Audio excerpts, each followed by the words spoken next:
जय हिंद। मैं अर्शिन खान, आप देख रहे हैं मुंबई हाइलाइट्स। बीजेपी के पास नहीं है हिंदुत्व का पेटेंट, भगवा को लेकर शिवसेना रही आगे, उद्धव ठाकरे का हमला। महाराष्ट्र के चीफ मिनिस्टर उद्धव ठाकरे ने रविवार को कहा कि बीजेपी के पास हिंदुत्व का पेटेंट नहीं है। उन्होंने दावा किया कि शिवसेना की दिवंगत सुप्रीमो बाला साहब ठाकरे ने बीजेपी को दिखाया था कि भगवा और हिंदुत्व के मेल से केंद्र की सत्ता हासिल करने में मदद मिल सकती है। ठाकरे ने कहा कि बीजेपी के उलट शिवसेना हमेशा से भगवा और हिंदुत्व को लेकर प्रतिबद्ध रही है। जब भी बीजेपी भारतीय संघ और जन संघ जैसे अलग अलग नाम है जो अलग विचारधारा प्रसारित करती है।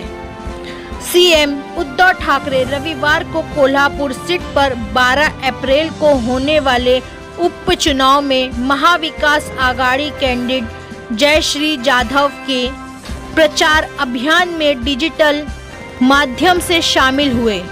उन्होंने साल 2019 में विधानसभा चुनाव के दौरान कोल्हापुर सीट पर शिवसेना प्रत्याशी को मिली हार के लिए रविवार को बीजेपी को जिम्मेदार ठहराया।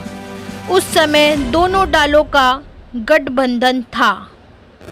ठाकरे ने आश्चर्य व्यक्त करते हुए कहा कि क्या बीजेपी का कांग्रेस के साथ इस सीट पर साल 2019 के चुनाव में गुप्त गठबंधन था। उन्होंने कहा कि बीजेपी के पास हिंदुत्व का पेटेंट नहीं है।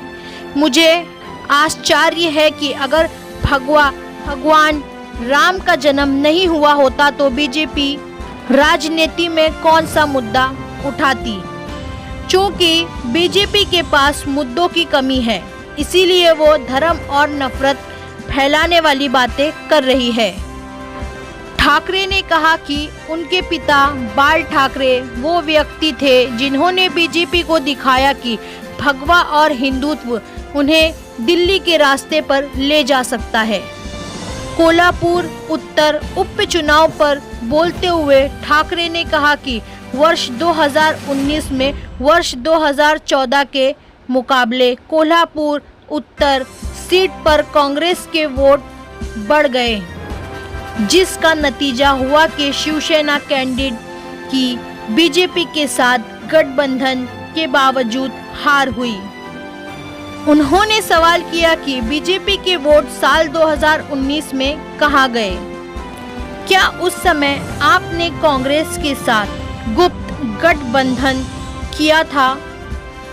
उन्होंने कहा कि अगर भारतीय जनता पार्टी दावा करती है कि वो बाल ठाकरे का सम्मान करती है, तो फिर वो क्यों नवी मुंबई में बन रहे इंटरनेशनल एयरपोर्ट का नाम दिवंगत शिवसेना संस्थापक के नाम पर करने की प्रस्ताव का विरोध कर रही है। खबरों से जुड़े रहने के लिए आप देखते रहें मुंबई हाइलाइट्स।